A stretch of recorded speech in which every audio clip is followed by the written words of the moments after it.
وأن أعمل صالحا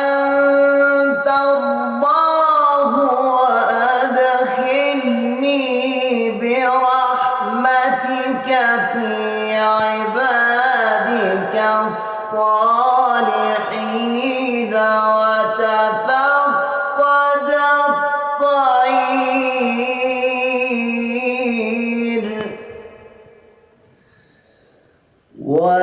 وتفقد الطير فقال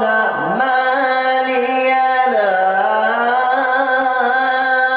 أرى الهدهد أم كان من الغائبين لأعذبنه